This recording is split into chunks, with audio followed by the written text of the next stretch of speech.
Good evening and welcome back to Let's Play Leviathan, last day of the decade. When we left off last time, it was sounding an awful lot like when we go in the tavern, it's going to move the story forward in such a way that perhaps we're not going to be able to do any side quests, because it said make sure I've got everything else tied up. So we did take care of the human skin books, so that's a good, pretty excited about that. This freaking shield. It was pointed out to me by a commenter, thank you Paracosm Z, that I probably really should buy it because I'm not going to have the opportunity to later. And so far I've been looking at it like, oh, this shield's a decoy. They want you to buy this one, but what you probably really need is that scummy one I bought. But you know what? So far, most things that I've got seem to really have a purpose somewhere, so there's probably a reason to buy this shield as well. So, I'm going to buy it. 43. And a huge discount on bracelets and necklaces. I'm supposed to already have a discount on bracelets and necklaces, and he doesn't even offer me any. I guess 43 is not terrible. I'll still have a chunk left over. Let's get it. Sure, I'll buy it. Glad to do business with you, Sonny. Oliver gives Vinfred 43 gold and takes the new shield out of the shop window. Now, Vinfred, I happen to have this puzzle box. You want to talk about that? Ah, you again. What do you want? Nothing. I haven't found anyone who's interested in the box yet, but I'm wondering maybe... Oh, yeah, I still have 201 gold. I mean, it's pretty good. I'll probably be okay. I almost wonder if maybe I should get a couple potions, you know, just in case. Because the opportunity might come up. I'm out of the power, and the power has been pretty well, I mean, it was kind of devastating when we accidentally killed Mitchell, but it was really good against that aberrant monster, so... Yeah, maybe we'll buy a couple potions, and then we'll go to the tavern. Anyhow, to complete what I was saying, Lou is supposed to be really a good mathematician, right? So maybe we can talk to him about the puzzle box. Oh, and we can't go in the brothel anymore. It's back to just hear muffled voices behind the door, sometimes women laughing. It's a brothel owned by the Lautners. Alright, let's go to... There's a potion shop in the, tavern, wasn't there? I think there was.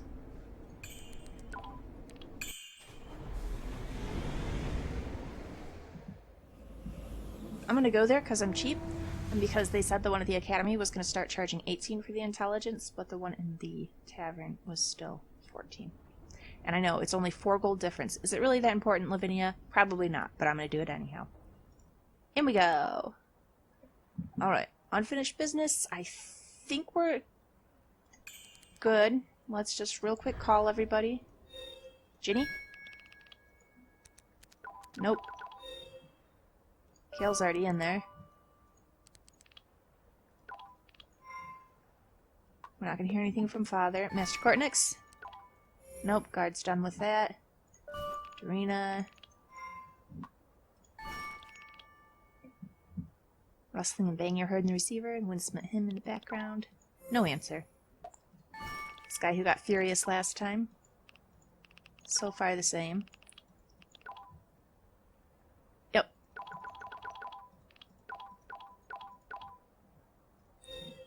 So probably Venus and Matris are going to be the same too. We'll try Matris in case. Yes, Matris Hughes, yeah. Yep, this is the same.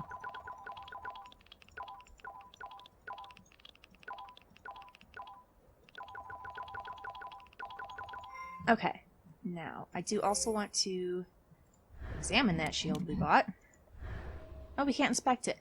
It's a shiny new shield with intricate designs and is coated in silver. It looks strong and reliable. It's probably a good thing to have. If someone else fights us, we can just defend ourselves and not accidentally punch them to death. Okay, I'm going to take a chance here. I could go in the academy and for sure buy potions, but I'm going to take a gamble that it'll let me go to the potion machine in here instead of going straight into conversation. Into the tavern. Okay, looks good. This guy again, still entangled with wires. And still doing the same thing. Okay. We don't need any booze. Let's buy some stuff. Alright, I want one of these. Sure.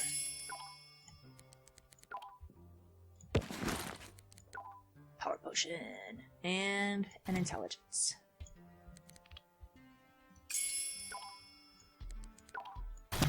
Excellent. Alright. That should do. Okay, and we clicked on this before too. Now then, let's check in with our buddies. Oh, I skipped something on accident because I was clicking. Sorry, Darina. It's not even that my stupid, arrogant relatives threw me out before I could say anything. They didn't even let him say anything. Ooh, what happened? Oh, and you didn't... Yes, of course. Of course I didn't know anything. Don't be stupid. Maybe I should talk about all my achievements, or are you just looking for ghosts? The Craftbergs didn't even talk to me, so there, she pouts resentfully. Oh, so you guys had no luck. Well. Old Craftberg just said, "Get out, little Paul doesn't care, but I can't stand how you keep digging up old bones."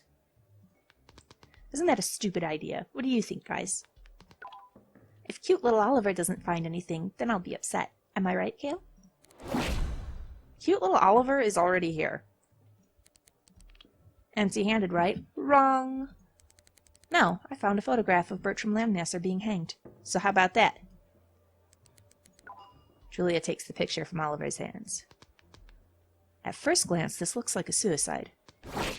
But if you look closely, you can tell it's not. Yeah, Inspector Julia on the case. Look at what? I don't know. I think that if we look closely at this photo, then we'll understand what's not right. Let's do it. Okay, let's... I'm sorry, I didn't mean to click through you. I gotta settle down the clicking. Okay. So, where do we start, Jay? Do I have to explain everything myself? Okay, I'll help you this one time. Find things in the room that you think look strange and show them to me. Perhaps they're worth looking into. Okay, let's not get distracted. Let's start right now. It's young Landmasser's apartment. Bertram is swinging from the ceiling. Why is there blood on the floor if he hung himself? I want to figure out what happened. Look, there's something dark on the floor. Looks like a stain. Thanks for pointing out the obvious. Well, but a stain of what? Because to me it kind of looks like blood. Why is there cobwebs all over these bottles? Bertram really was an alcoholic. Just look at that pile of dusty bottles. You say that, but if he's an alcoholic, why are they dusty? It looks like he didn't have any servants to clean up after him, and he obviously didn't take out the trash. I don't like taking out the trash either. What's the big deal? Oh, just shut up, will you? Alright, fire's going. He killed himself but left the fire? Oh, not important. Okay, what about the time? No? So what's this here? The wine glass is in a basket with flowers and snacks. It's elegant.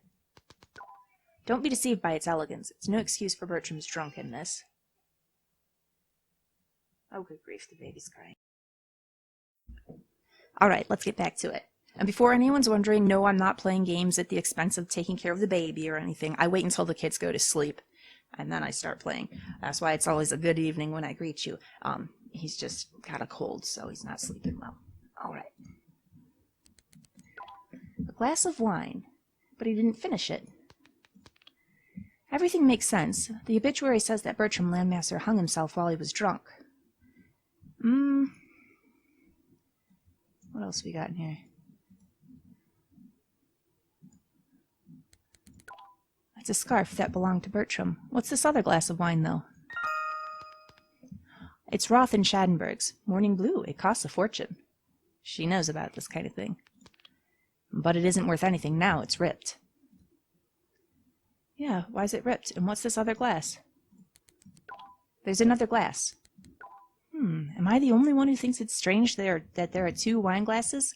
Yeah, even if he was drinking a bunch, you'd think he'd just refill his own glass or drink straight out the bottle. He wouldn't fill up two glasses.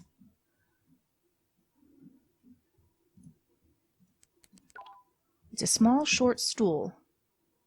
Is it tall enough? What's the point in having a stool like that? It's uncomfortable to sit on. Well, if it's like a step stool or maybe to rest your feet. You can put your feet on it. Haven't you tried it before? I thought every rich noble had an ottoman like that. Oh, you're going to get caught out, Lou. Be careful.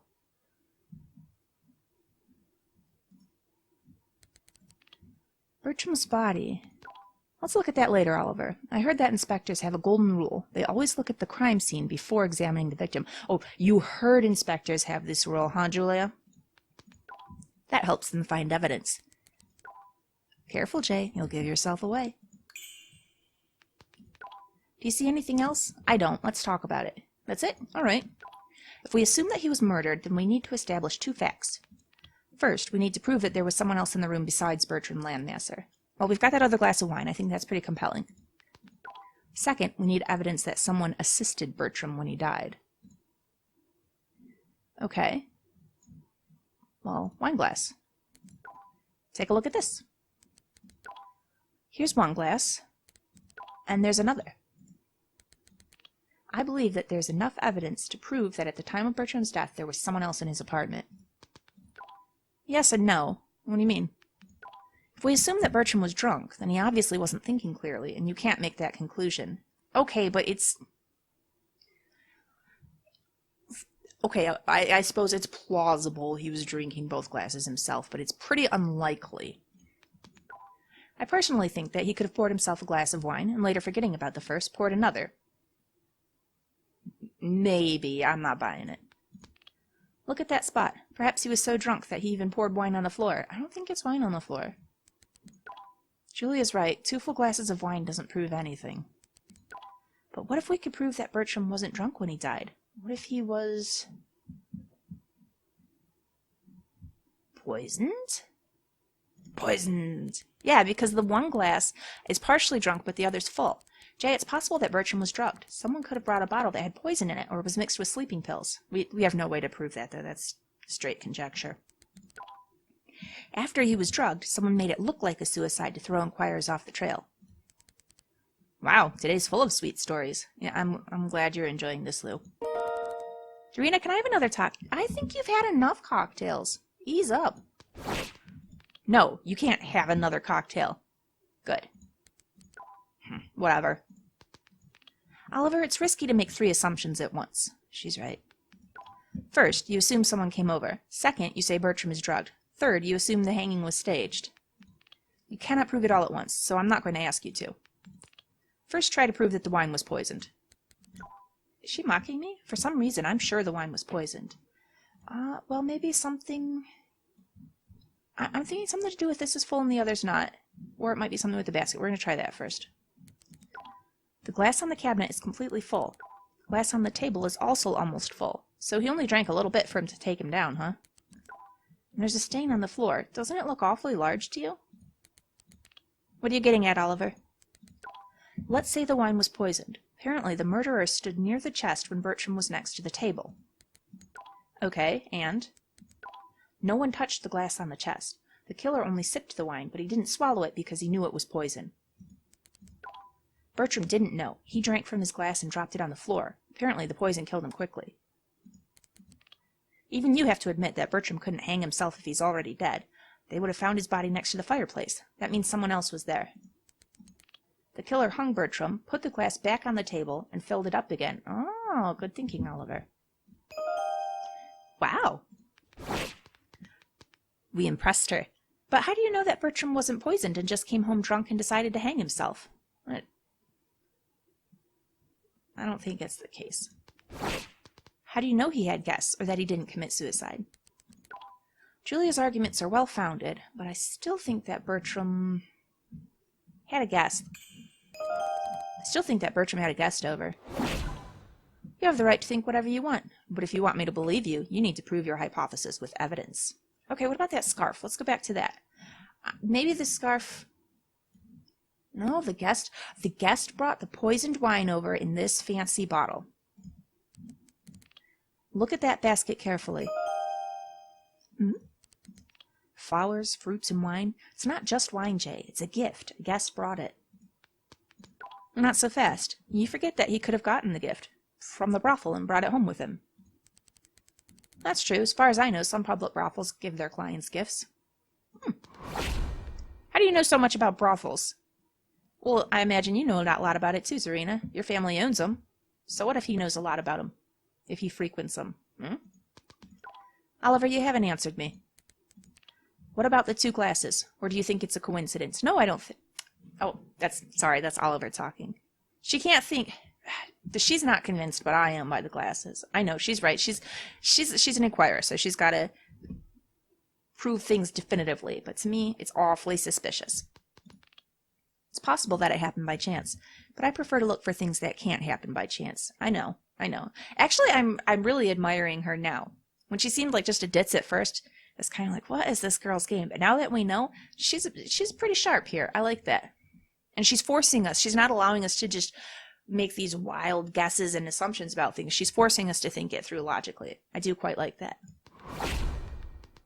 But everything makes sense here. Bertram came home drunk and hung himself. End of story. No. Julia seems completely sure of what she's saying. However, I'm still positive that Bertram was sober. You keep saying that Bertram was completely drunk, but I'm sure that he was sober. That's a bold statement. You can't prove that, Oliver, so it's meaningless to argue it in an investigation. But we have bottles that are covered with cobwebs in the corner, so he was not drinking those. And then we have full glasses, and then that bottle doesn't look empty, right? So he didn't drink much. Perhaps I can prove that he was sober, but how? Okay, let's start with these. Look at the bottles. If you examine them, you'll see that they're all covered in dust. I don't understand what you're getting at. There aren't any new bottles in that pile, right? Correct. If Bertram drank earlier that day, he would have thrown his bottles with the others, and they wouldn't be as dusty as the others. Now look at the wine on the table. Given that the bottle is almost full and the glasses are filled to the brim, your reasoning is completely logical, but you forget that Bertram could have got drunk in the brothel or somewhere else. About an hour passed from the time Bertram came home and when he left the brothel. Natris, Bertram's former classmate, told me that Bertram talked with him the whole time he was walking home. He was sober. Ah, got you there. Julia's lost in thought.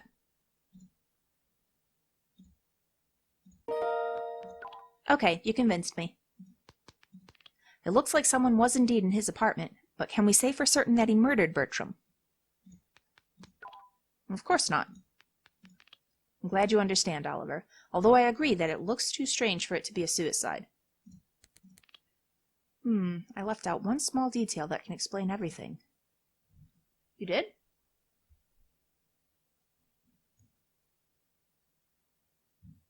Is the ottoman too short? The scarf? Ah, the murderer obviously tried to hang Bertram with his scarf, but it ripped due to Bertram's weight. So the killer used a collar. A collar! Julia, yes? Look here, Bertram's hanging from a collar. The collar is stretched to the limit. It can barely hold him. But it does. That's the important thing. The important thing is that it's a freaking collar. This is Orvid. And I can draw only one conclusion. Whoever killed Landmasser most likely owns a dog. Or do you think it symbolizes something else? It symbolizes something else. She's onto it. She's right, Oliver. Think about this. I want to call your attention to something else. You know that it is absolutely impossible to hang yourself with a collar. It is? I don't know much about hanging oneself. You think so? Explain. I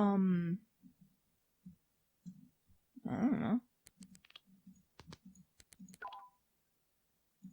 Okay, so this is what we just talked about. So why is it impossible to hang yourself with the collar? Something to do with the stool?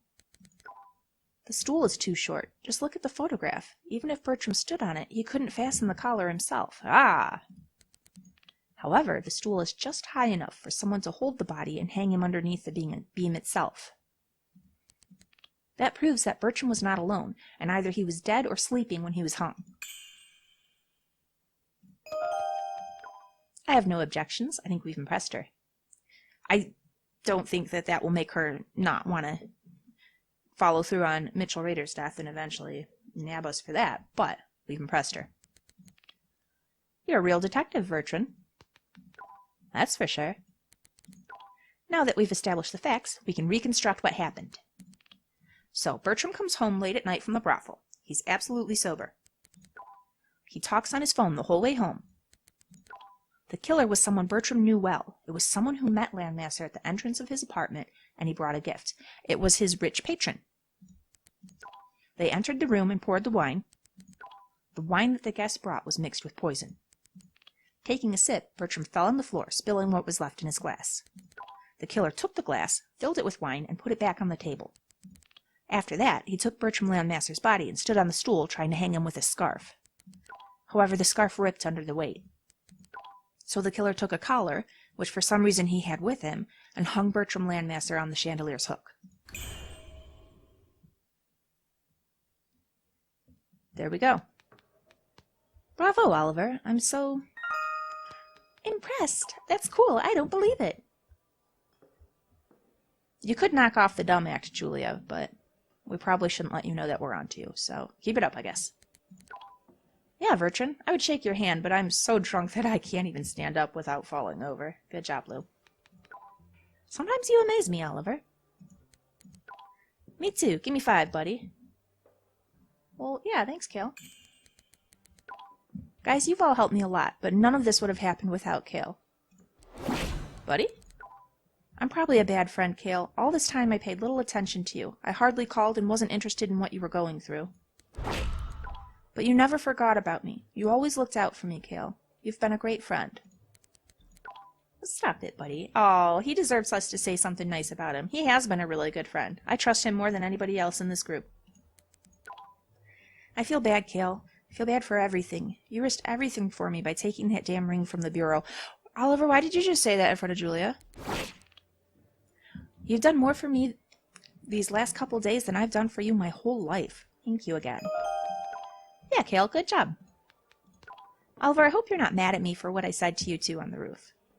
No, it's all right. I was just really mad that you kept such an unbelievable secret from me, but you needed to. Oh, cool. I'm glad you understand, Dorina. It was your investigation. You knew best how you needed to do it. If you're finished with all these pleasantries, let's go. It's starting to get dark. Lou's right. Oliver? Wait for a second, Dorina. I want to think about something. The dog collar, Oliver.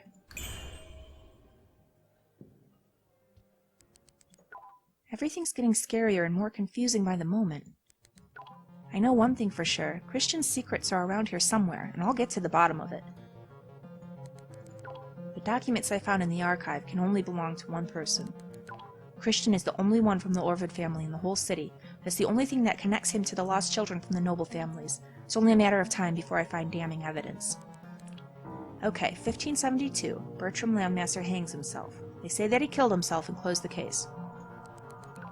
2 years later, in 1574, Paul Kraftberg goes missing. 15 years later, they find his corpse in the city sewers. There's no evidence on his body of a struggle, so they close that case as well, writing it off as just an accident. 3 years later, in 1577, another noble boy goes missing, Terence Otto. They don't find his body. No one knows what happened. All of those cases are similar to a string of murders in 1578. My mother's death was the last one that year. I can prove Christian murdered my mother. His shadow strangled my mother, and I have a picture of it on Mother's ring. I don't understand why Paul Kraftberg, Terence Otto, and Bertram Landmasser are dead while I'm still alive. Probably because of the deal that my mother made with Christian not long before her death. I became legally his, and obviously I'm too valuable to him.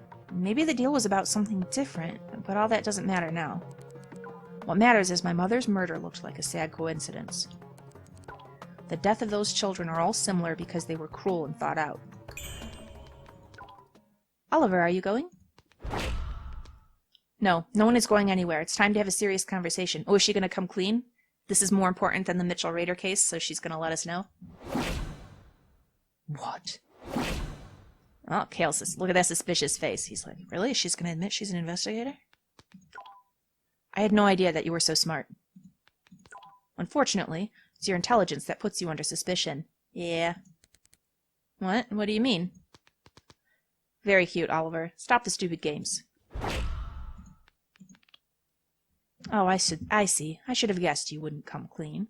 Well, why would I tell you you're gonna try and put me in prison or kill me?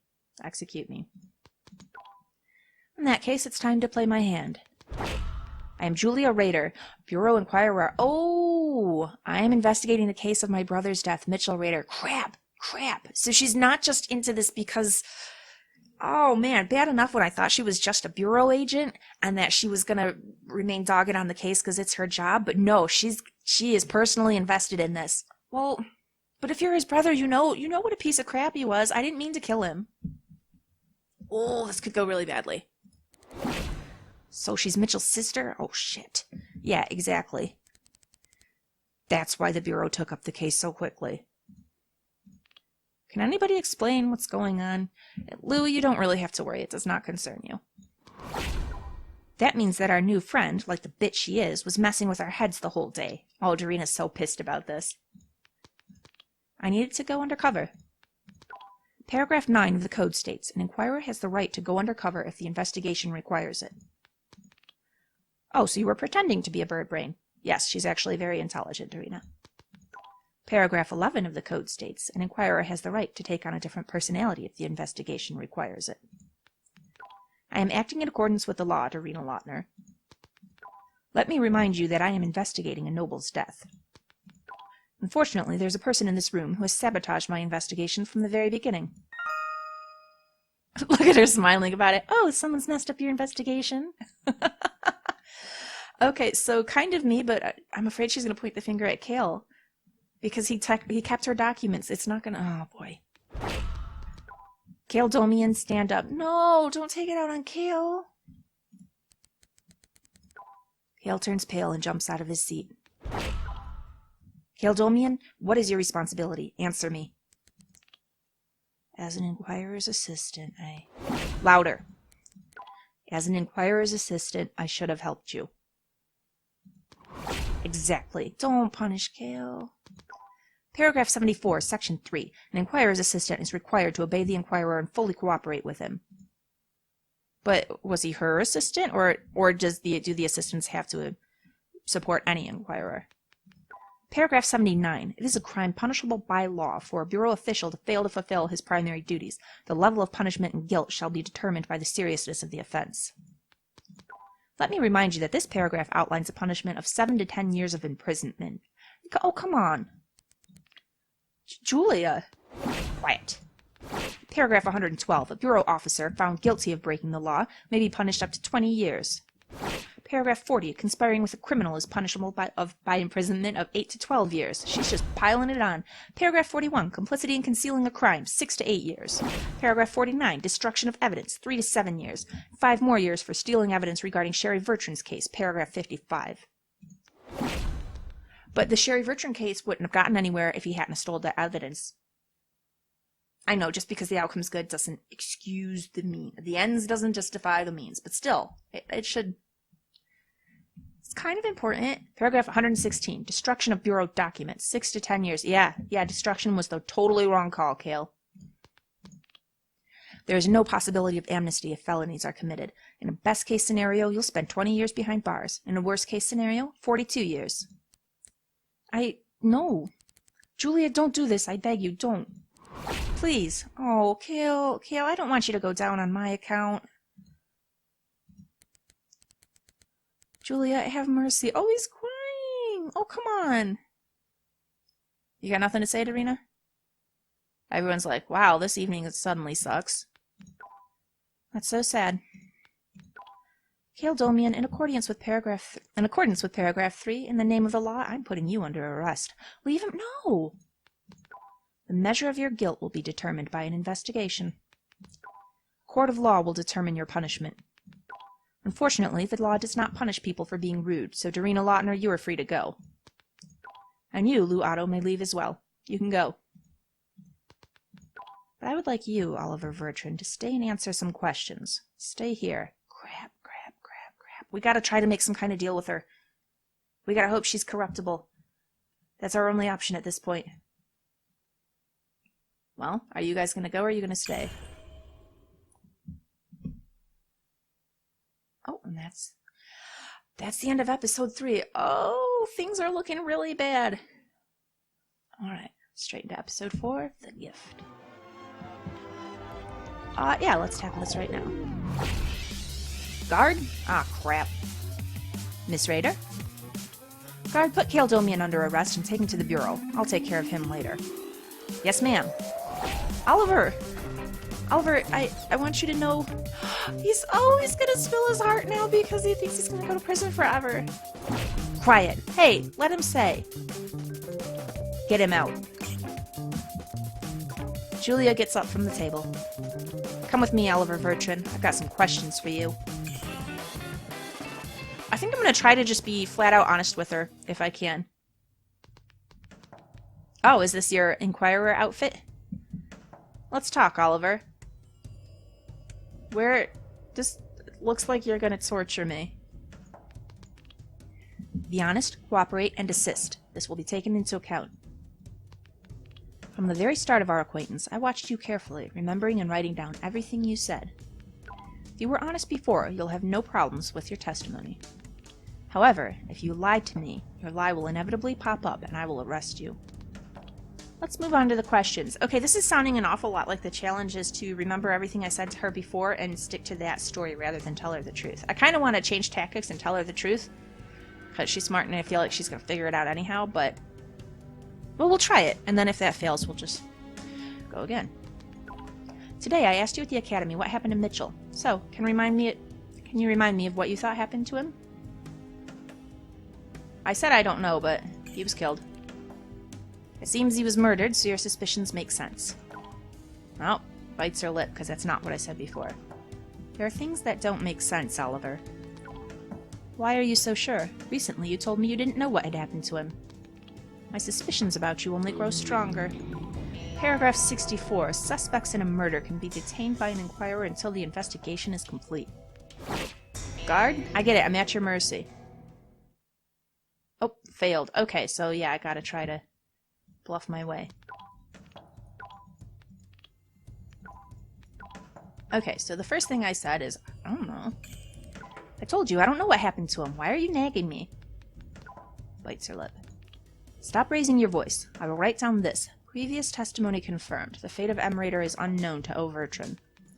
Well then, on to the next. There at the academy, I asked you whether you and Mitchell were friends or not. Please remind me of your answer. No, I was honest. I said he was my enemy.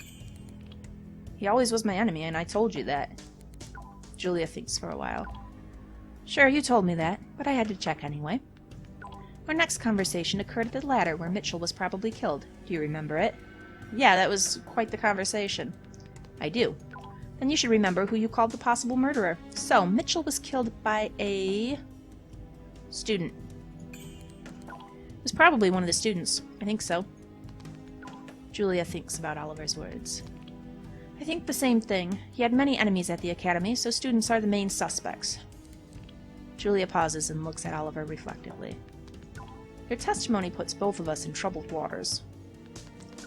Questioning facts is a good way to uncover the lies. You will never be mistaken when answering honestly, but lie a bit and everything will be uncovered. I didn't lie to you.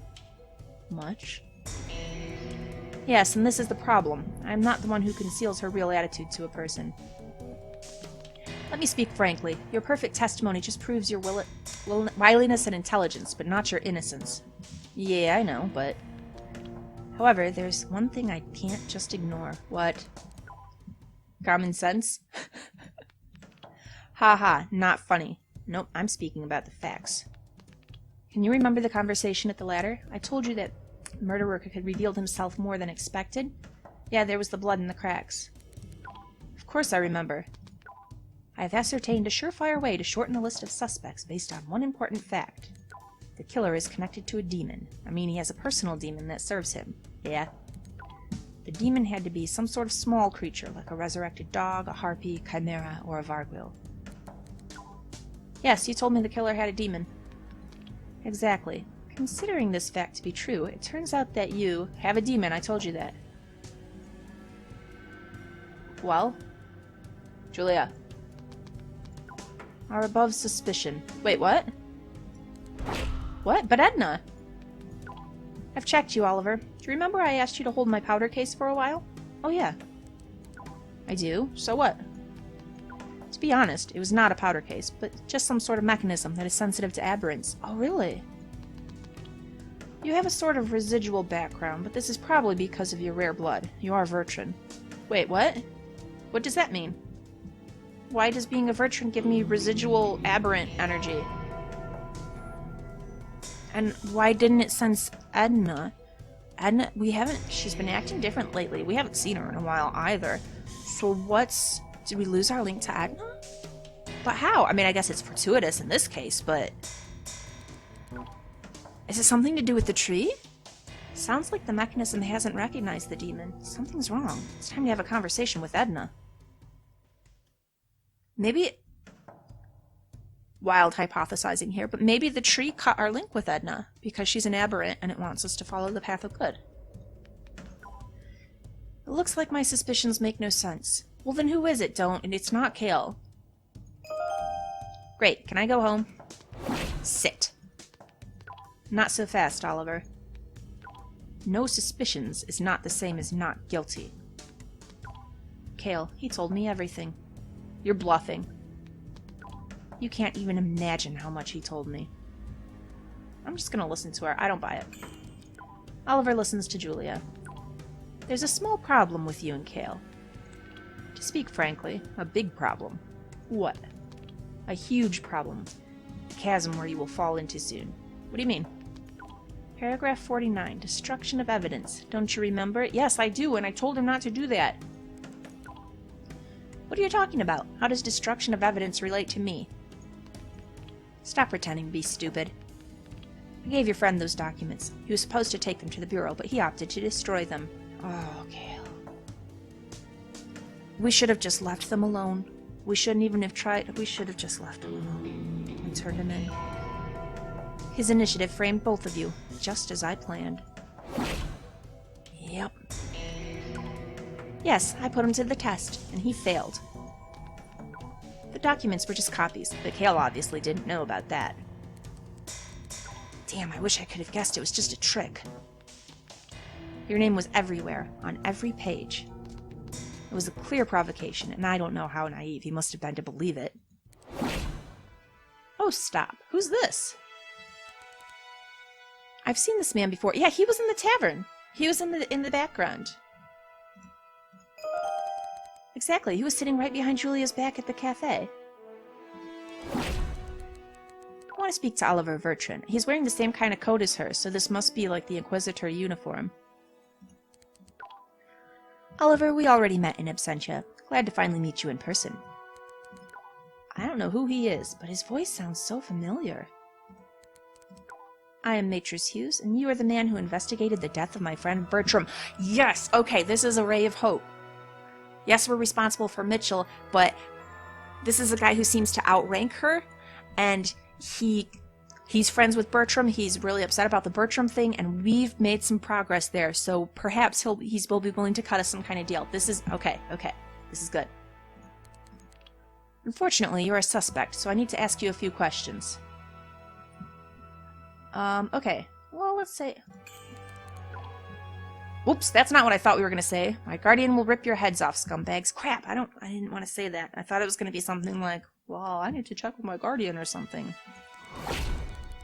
He's an Orvid. Do you know who they are? Release me or soon you will regret everything. No!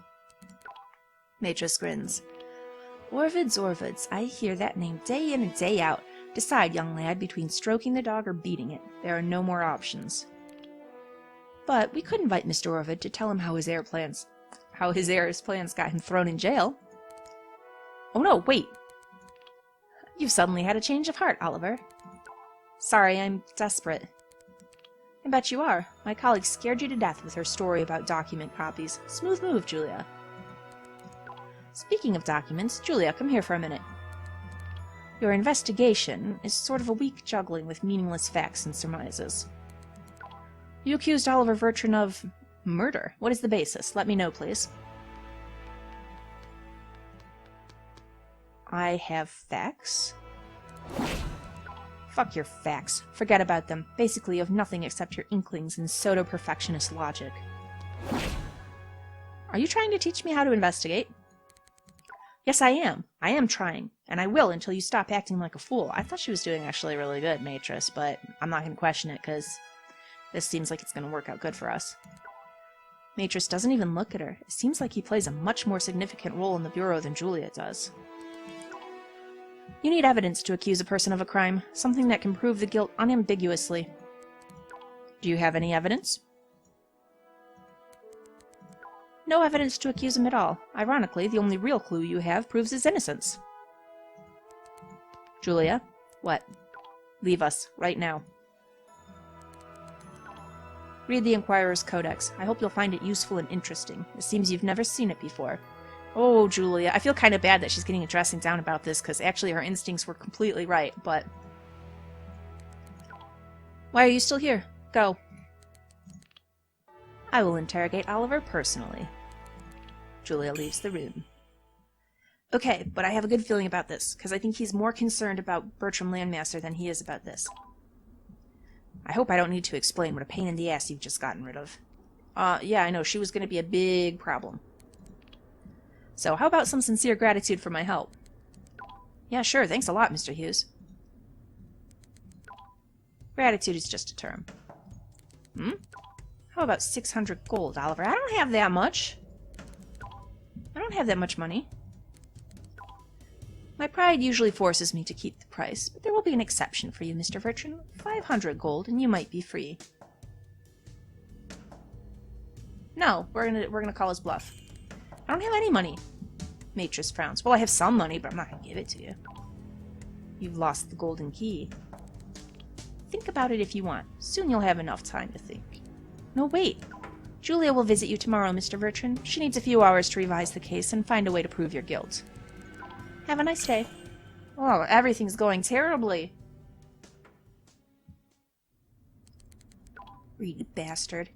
Oh, that didn't work how I thought at all. I was hoping that he was going to be so excited about progress on Bertram Landmasser's case.